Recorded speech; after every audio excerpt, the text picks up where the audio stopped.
He'd walk alongside of me and hit my body to knock it in the street and the traffic was going by. Title Tony Curtis collapses on live TV. Johnny Carson's reaction stunned everyone. It was just another Thursday night on The Tonight Show, the bright lights of the studio illuminating Johnny Carson's familiar smile. Millions of viewers were settled in for laughter, Hollywood stories, and the effortless charm of television's most iconic host. On the evening of April 15, 1982, The Tonight Show was running like any other Thursday night. The studio lights bright, the cameras rolling, and the audience settling in for an evening of laughter and entertainment. Johnny Carson, the legendary host whose charm and wit had guided the show for decades, was in his element, performing that delicate dance of live television with ease. His guest that night was Tony Curtis, a Hollywood icon known for his roles in classics such as Some Like It Hot and Spartacus. At 57, unveiling a patch, but that's what I'm sure oil was going to come out of it. I don't know. Curtis remained active in the film industry, bringing both experience and charisma to the stage, ready to share stories about his career and to promote his latest project. The interview began seamlessly, a display of effortless rapport between two masters of their craft. Curtis recounted humorous anecdotes from the golden age of Hollywood, including memorable moments with Marilyn Monroe and Jack Lemmon. His storytelling, punctuated with lively gestures and laughter, captivated both the studio audience and the millions of viewers watching at home. Carson, as always, guided the conversation with precision, drawing out both humor and insight, creating the perfect balance of entertainment and personal connection. For the first 8 minutes, the interview progressed without incident, a display of Hollywood charm and Carson's practiced hosting. Then, without warning, something shifted. Curtis, in the middle of recounting a story about working with director Billy Wilder, suddenly froze. His movements You were really. Hey, I was in the green room. Well, we got a hot the two of audience. us, and stopped mid-gesture. His face drained of color, and an uncharacteristic silence fell over him. Carson, whose decades in live television had trained him to read subtle cues from his guests, immediately sensed that something was wrong. "Tony," he asked, leaning in with concern, "you okay?" The question was simple, but it carried a weight of urgency and attentiveness. Curtis's response was delayed. His hand instinctively moved to his chest, and he blinked repeatedly, as though struggling to focus.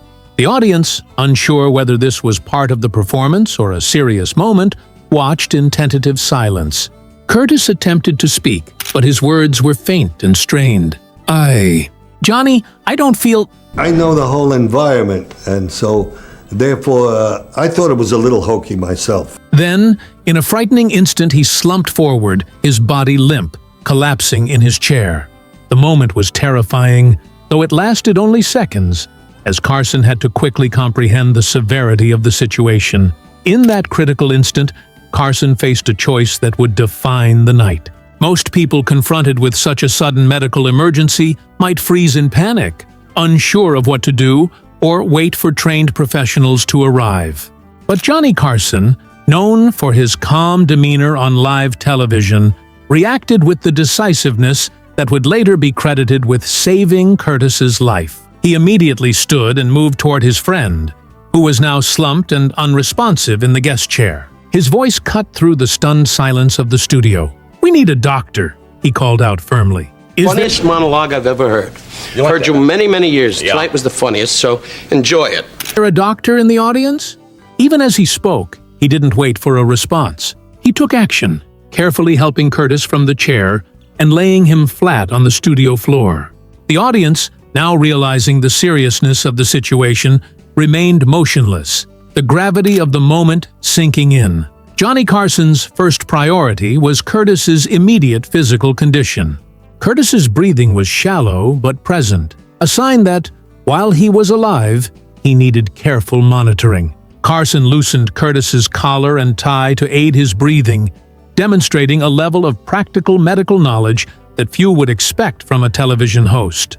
Then, using the chair he had moved, Carson elevated Curtis's legs, a move later confirmed by paramedics to be crucial in maintaining blood flow to the brain and vital organs.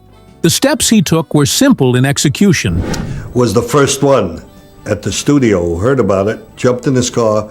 but profoundly effective. Actions learned during Carson's prior Navy training and subsequent emergency response courses, which he had quietly maintained over the years. As Carson continued to monitor Curtis, he delegated responsibility to his team, instructing a stage manager to call 911 immediately while coordinating with Ed McMahon and the studio crew to clear space around the stage. Despite the cameras rolling and millions of viewers watching, Carson remained the calm center of the storm, addressing both Curtis and the audience with clarity. Turning to the camera, he reassured the viewers, "Ladies and gentlemen, we're experiencing a medical emergency here. Help is on the way. Tony is breathing, and we're taking care of him.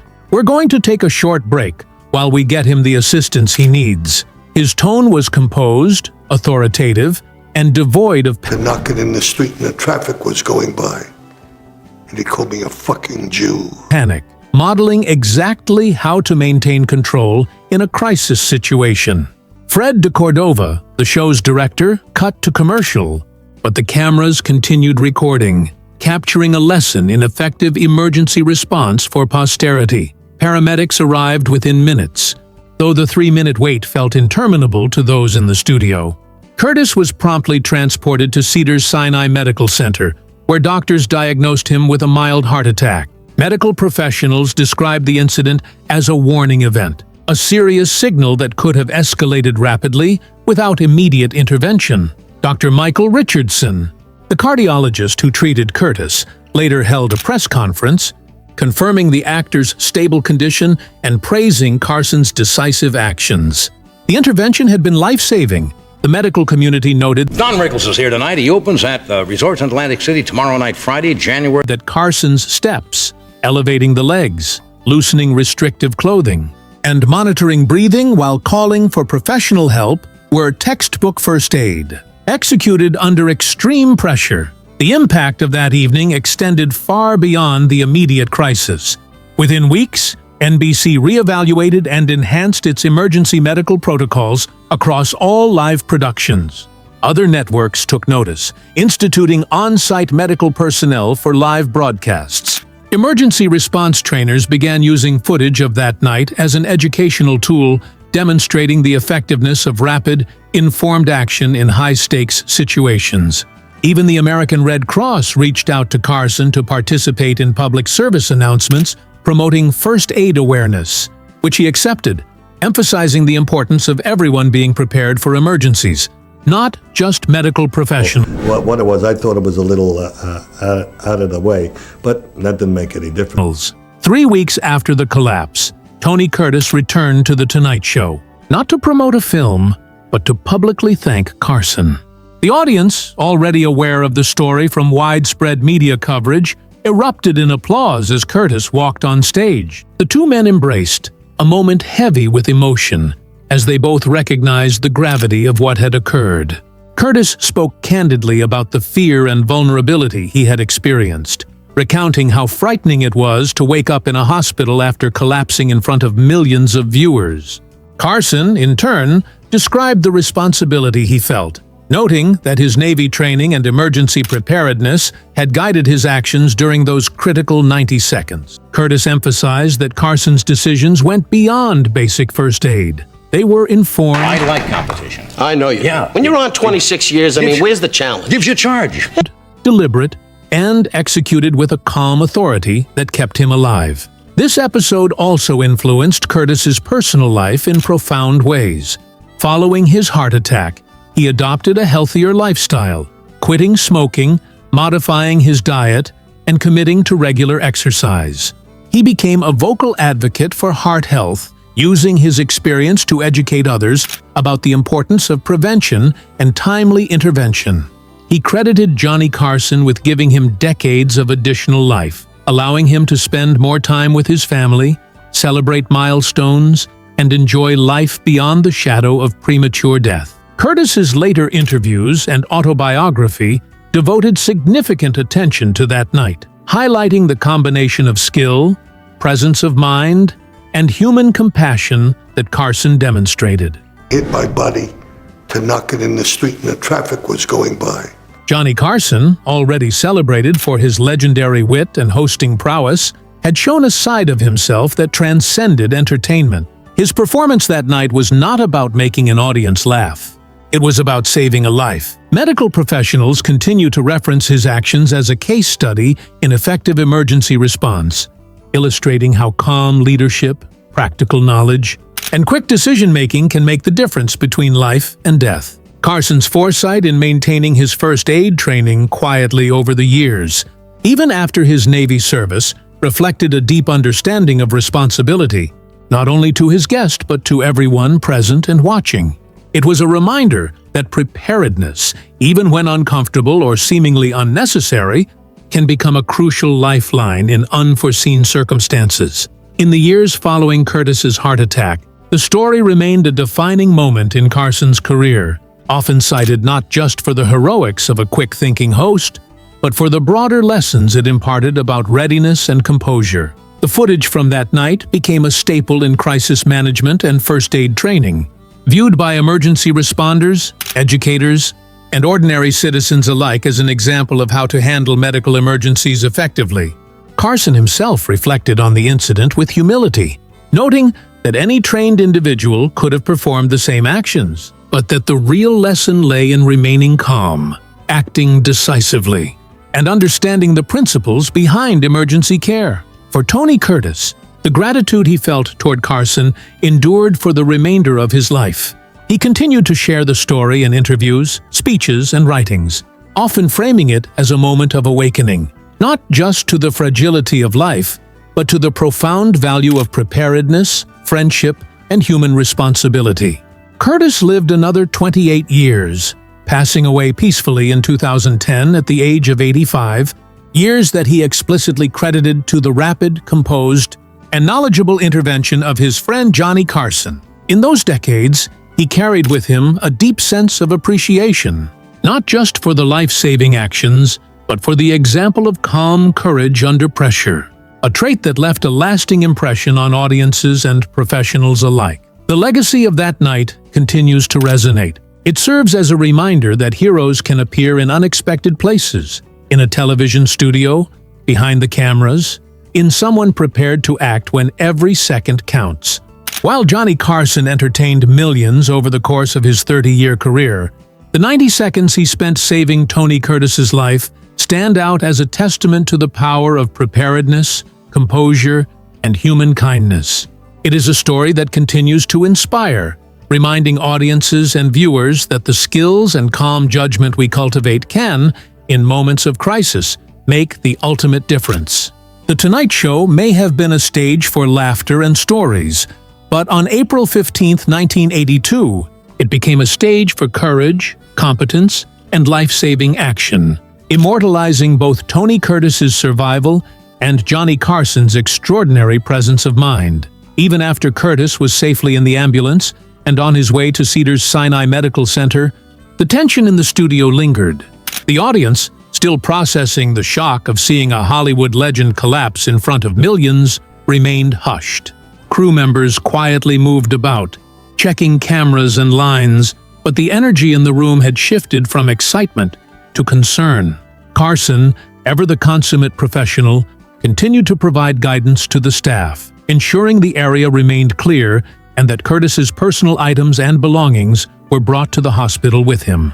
Every movement, every word was deliberate. He understood that in moments of crisis, clarity and composure were contagious. Backstage, Ed McMahon and Fred DeCordova coordinated with emergency personnel and production staff, ensuring that communication lines were open and that everyone knew their roles. The efficiency of the NBC team that night was a direct result of Carson's leadership. By taking command of the situation instantly, he allowed those around him to focus on their tasks without succumbing to panic. This created a ripple effect. The studio audience remained calm. The crew functioned smoothly, and Curtis received immediate, appropriate care. For medical professionals watching later, this was a textbook demonstration of crisis leadership in a non-medical environment. It highlighted how a single person's preparedness and authority can shape the response of an entire group in emergency situations. In the hours that followed, news of Curtis's collapse spread quickly. National media outlets carried the story with a mix of shock and admiration. Headlines praised Carson not just as an entertainer, but as a quick-thinking hero. Television critics and public health experts dissected the incident, analyzing every step he had taken, from assessing breathing and positioning Curtis's body to loosening restrictive clothing and elevating his legs. Emergency response organizations lauded Carson's actions, noting that his ability to maintain calm, assess the situation, and apply his training was crucial. It was a reminder that life-saving skills are valuable not only in hospitals and ambulances, but in everyday life, in offices, homes, and even live television studios. For Carson, the experience was transformative, though not in the public eye. He continued his hosting duties with the same professionalism and humor for which he was renowned. But there was now an added layer of responsibility he carried silently. He became an even stronger advocate for first aid awareness, supporting public education initiatives and using his influence to encourage others to develop practical life-saving skills. In private, he would quietly remind his staff and colleagues about emergency protocols, ensuring that preparedness remained a priority behind the camera, where most people would never notice. The night Tony Curtis collapsed also had lasting effects on the broader television industry. NBC's decision to upgrade medical protocols set a new standard. Other networks quickly followed suit, stationing medical personnel on live sets, rehearsing emergency procedures, and ensuring that production staff received basic first aid training. In classrooms and training centers, Carson's response became a teaching model, with instructors emphasizing the critical combination of composure, assessment, and action. The footage of the incident, raw, unedited, and authentic, was shown repeatedly to illustrate that even under extreme stress, the right knowledge applied calmly can save lives. For Tony Curtis, the gratitude he felt toward Carson endured for the remainder of his life. He continued to share the story in interviews, speeches, and writings, often framing it as a moment of awakening, not just to the fragility of life, but to the profound value of preparedness, friendship, and human responsibility. Curtis lived another 28 years, passing away peacefully in 2010 at the age of 85, years that he explicitly credited to the rapid, composed, and knowledgeable intervention of his friend Johnny Carson. In those decades, he carried with him a deep sense of appreciation, not just for the life-saving actions, but for the example of calm courage under pressure, a trait that left a lasting impression on audiences and professionals alike.